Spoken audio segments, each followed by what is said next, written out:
we sit or should we stand? Sitting is better. Sit is better, okay. First off, thank you so much for being here. That is an amazing film. I'm so happy I didn't see it before talking to you because I love the surprise of it and the beauty of it, and you're an exceptional filmmaker. Thank you. What was the journey to your first film? Like why, I know you grew up in kind of the industry and all of that, but like what made you kind of want to go like get behind the camera and do, we were talking about queercore, like what made you kind of want to approach queercore cinema? The first one was this 101, the story of Cyber Sissy and Baby Jane. It's about 13 years ago, and it was, I wanted to portray this wonderful drag performer, Cyber Sissy, the big one. He's an artist, and I did a lot of artist profiles for television, but nobody in television wanted to give me this job to say, yeah, let's go for him, because I always went for the big names, and he has no name, he has no museum, he has no gallery at all. And then I said, okay, then I do it by myself. And so starts the, how you say, queercore. Take your own material, your own equipment, and do your film by yourself. Even Rosa from Praunheim is a good friend of mine, and he always said to me, do your own films as well, because I'm a very professional TV journalist 40 years ago, and did TV. But that was the first step into independency, and it was a lot of fun. It was in 50 festivals worldwide, the Cyber Sissy and Baby Jane, Frameline in San Francisco, for example, or Reeling, or different in Seattle in America. It was shown all over the world. And I was convinced I can do my second one. But that would have been a fairy tale, a queer fairy tale. I still believe in the story, but for doing this, I really need money. And then my mother died, and then my father was ill, and I had family problems. So I couldn't do the independency so far, and did this little, it's a long feature film, character one, Suzanne, about this crazy woman. And it was very easy to do, and not this big project with the fairy tale. So the fairy tale was on hold, and then suddenly there came COVID, and we all was in a sleeping beauty. And then afterwards I said, now you're very tired, you're getting old, you don't want to make something big. Take your chance, go to Gran Canaria, do this very personal thing, and that's what I did. I love that. The other day, actually, my friend Andrew and I, who are working on film right now, he's an amazing filmmaker as well, we were talking about Lee Bowery, and we were talking about how Lee Bowery has kind of influenced fucking everybody. Like everybody has borrowed from their artistry. And I love that you brought them into this film. What would you say, if you could say three things that kind of were the biggest inspirations for you with Lee Bowery, what would they be? I mean, I met him in person because I filmed with him for television. He was a name to put him in television the year he died, actually. So I met him in London, in his apartment, and we filmed a little bit. And I was totally inspired by him because I liked his style, I liked his way to live. I mean, he was very simple in a way. It was a very simple apartment, full of fabrics, full of tools, whatever, and full of creativity. And I always admired the independency of creative people, even if they are poor and have no money, and struggle. And he struggled. I mean, he wasn't rich at all, and now he's so famous that museums like the Victoria Albert and the Tate lately, Modern, the big shows. I mean, hopefully he can see from the whatever happened. So he was really inspiring. Like lots of people inspired me. My luck was in my job that I really did a lot of artist profiles, stories with artists, and on creative people in general. And I always love to meet creative people because I feel I'm so creative. Of course, you're an amazing artist. Do you consider what you do drag? Do you consider it, is it a character? Is it kind of like how would you describe your amazing persona? Yeah, it's not that easy because I don't have a drag name. Right. People always ask me for a drag name. They take me for drag, but then I always say I have a dick and I show my dick. Does that any drag at all? I mean, RuPaul's Drag Race, did you ever have seen a dick there? I didn't. And they all have perfect makeup and they want to be like perfect women, but superwomen. I don't want that. I just dress differently. I'm a man still, and I fuck like a man and have sex like a man. And maybe I'm just inspired by being free and do whatever you want, and I feel comfortable. And this was a development. It wasn't like an idea and a concept. It just suddenly, because maybe also because of Cybersissy, the big artist, the drag persona, and he also wouldn't say he's a drag queen, he's a drag performer, like more artistic and performing arts than performing a show. It's not a show. I mean, if I go out, it's always a show because all people say, oh, let's have to have a selfie, and I love that. But I feel always and still myself as an old man who is gay, who has fun, who has joy, who enjoys his life, and he feels very comfortable. And if I would be there just as a man, dressed as a man, I also would be joyful, but it wouldn't be that much joy because, as I say in the movie, it's all about attention.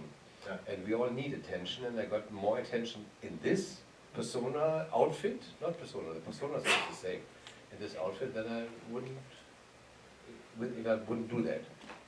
I'm obsessed with your journaling. Literally, I was so blown away by that and the collaging. But I wanted to ask. You can buy some collage books. I brought some. I would love little that. booklets. You can. I have it with me. Awesome. I can show it you later. Everybody is interested. I can't little wait. bit excerpts. I love it. When do you remember the first time you fully came up with all of this? You know, like the first night, the first day, that you were like... It was a development. It was a slow development. How is it? Is it development the right word? Evolution? Yeah, evolution, yeah.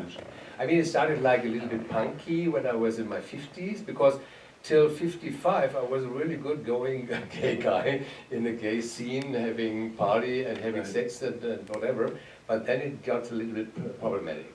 Age is a problem in a gay scene. If you want to join and have fun with young people, you're too old for them. So I started with little bit fetishes, like just hair, parts of hair, my parts of hair maybe in front of my dick or in front of my back. And so it was more fetishized a little bit, not the typical fetish, it always was creative. Like I show in the movie the plastic surgery caricature.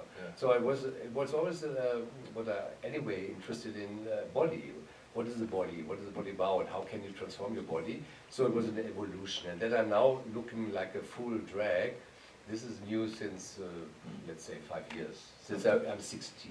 With 60 I started to be this, and now I'm so fixed in that I am not brave enough to do something different. Maybe when I'm 70. I love it. I can't wait for that. This is a strange question. Please don't answer it if you don't want to. But first time you fell in love, and then first time you fell in love in this guise. You know, this kind of when you discover this part of yourself. How is it different? You know, what is the evolution of kind of love for you with the evolution of your artistic creativity? Actually, I didn't understand the question right.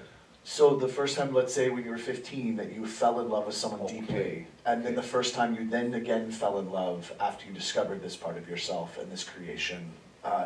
In this creation, I never felt in love because of the creation. Wow. I felt in love in a guy who said you're 30 years too old. And anyway, I loved him 7 years. It was a very special friendship. It was no sex. The first guy I felt in love, I was 17, he was 3 years older, he was 20, and we stayed together 17 years. So we broke with 30-something. So you can't compare it. Yeah, I love that. No, and I wouldn't say it's not impossible. I wouldn't say it's impossible to fall in love with in this outfit. As I said, the persona is always the same. It's always Tim. Right. Yeah. But the outfit is different, and in this outfit I wouldn't fall in love easily because people see me as a non-sexual drag something, and they want these young guys, which I'm not. They want these super bodies, which I don't have anymore, you know. So I can have sex and still have sex, but it's not love. Yeah. I think I know the answer to this, but was it just the three of you crewing the whole film together on Gran Canaria? Okay, there are some people involved with sound mix, music, musicians, and let's think about it. And my friend Christian is involved. He supported me a lot, not just emotionally and contently, it really financially as well. He really gave me some money to support me for the movie. So there are some people, but I would say as a professional who calculated documentary 70 I did in my life for a long time, and some of them I produced. If I would calculate this movie, 90% of the jobs I did myself. Wow, I love that. do you know what you want to document and work on next? Is it a narrative? Is it documentary? Is it like, what do you think you're gonna, what is your next film, do you imagine it will be? I would think it could be very easy to make a next documentary because I'm used to that, and I have an idea because I've filmed since years with very young friends what's about being very cute and young and gay and not gay. I have one bisexual, one straight, one gay guy. So I could follow this because they changed in 5 years immensely, incredibly. But this is just a talking documentary, which is not enough. So we have to film something. Maybe I could do that. And the other thing is my big dream is this queer fairy tale. But for that, at least I need really money, and at least $500,000. Yeah. And I don't have that. I don't think any of us have it, sadly, in this building. If you could name 3 filmmakers whose style most influenced you in your kind of journey, throughout your journey as a person, who would they be? Visconti, for sure, the Italian one. Luchino Visconti, my hero. Douglas Sirk, a former German, then American one, I mean Fassbinder as well, and you said just 3. That's You not can enough. name as many as you want, but I was just giving a target. It's also Godard, Yeah. Jean-Luc Godard. It's Le Mépris from Jean-Luc Godard, is my favorite movie. It's not Tarantino, it's not the American new ones, I have to say. It's not the blockbuster directors, that's really the art house directors on the I mean, Visconti is as personal as you can imagine, and he's a superhero for me. I love that. I love that. Someone asked me this once in a Q&A, so I'm just going to ask it. If there was one celebrity on Earth that you could go down on in a coffee shop, who would it be? Only one. Only one. If there would be, or is this person on Earth? This person's on Earth now. So I want to meet. Who I want to meet? It's very difficult because I met so many people that I'm satisfied. But who would I meet? Immediately, I'm not prepared on this question. So what can I say? I wouldn't say Nicole Kidman, but Nicole Kidman I like. I like the last movie of her. I liked a lot. So let's have coffee with Nicole Kidman. Why not? For sure, not Trump. And believe it or not, I shook hands with Trump. Oh God! And he has hands like a female, like a woman. Oh. Very, very soft, small hands. And he is really not my type. And when I shook hands with him, it was 30 years ago. He was a real estate developer, and he made a promotion in Paris. Yeah. And I was invited in the embassy of America. So that was my encounter with Trump. Yeah. He wasn't political at all. And today I wouldn't met him at all. Yeah. What is the, if you know, what is the history, like how did it transform, how did the island, the 3rd largest Canary Island, become a gay paradise? Like when did it transform into kind of a mecca for queer people? I think very, very early, as Rüdiger says in the movie, in the early 70s, it transformed very easily to a very gay island because it was so abroad. This especially the dunes, you know, there was no civilization, and the Spanish. I always say the Spanish people are as tolerant as I experienced them because they had a dictatorship with Franco till '75, and '77 we forget that, but '77 it's not not long ago, they turned into democracy. So it's a very young democracy, this Spanish. So a lot of people experience dictatorship and they appreciate the freedom. They appreciate tolerance because they know the opposite, which we don't know. Now we go into that, and America especially. We have to experience it from the beginning to come back to tolerance, I think. So, and the Spanish still are close to the dictatorship. So there's a big freedom, a big tolerance, and that's why it developed very easily on this island, which is a little bit upside and abroad.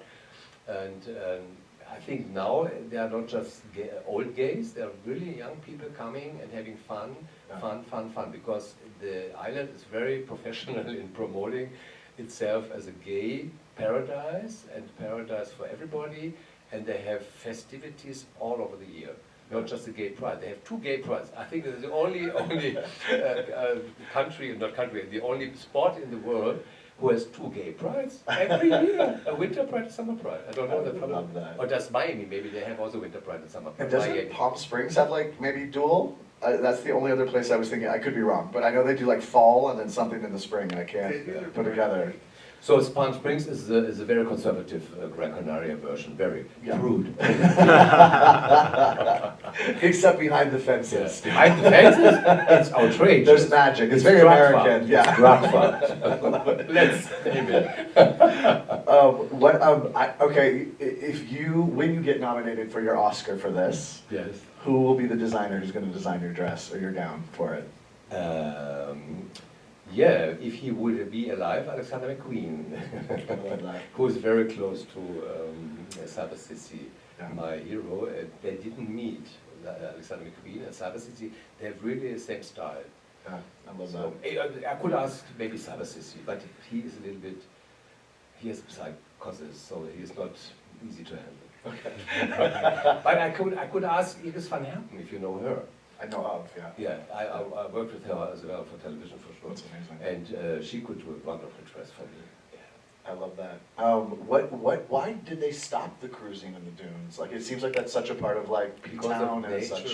Because of nature preserving. Oh. That's the what sea they turtles. say. Because you know, if there are gays who are horny, they have no boundaries, you know. Yeah. So they also didn't respect that there's a little plant which maybe has to keep her place in the dunes. So they fuck and trample on whatever. How you say? What is this? Step on this plant, and so maybe that's really the reason. So it's ecological. Yeah, it's so only a local ecological reason, because of wherever in Yuba Center you can fuck. Yeah. Why you have to go to the dunes then? Yeah. It's more close. Is there a place on Earth that you haven't visited that you want to, and bring your film to, and bring who you are to? I'm very happy to bring my film to the US, and I didn't expect that, because, as I said, the US for me is a little bit a prude country, so behind the curtain country. My experiences are big experience in America, and I see how it developed here as well, and getting more and more strict. So I'm very happy that they are so brave, the festival, to show this explicit movie. Now we have explicit light. Something just happened. Maybe the next slot is coming. And I mean, my movies were shown in India, and actually I didn't apply for Indian festivals with this movie, so I have a little bit respect on cultural differences. What place I would appreciate to show this movie? I mean, at least all over Europe, for sure, liberal Europe. Not in Russia. It's not necessary to show it in Russia. Even I appreciate some Russian people who are very open-minded, and they did LGBT festivals in St. Petersburg, and they're not allowed to do it anymore. Yeah. What place would be nice? I applied for Reeling for Chicago. Maybe I'm in touch with Reeling in Chicago and say, let's go for it. Yeah, I love that festival. Yeah. You know, there's an amazing festival in the Ukraine called Sunny Bunny.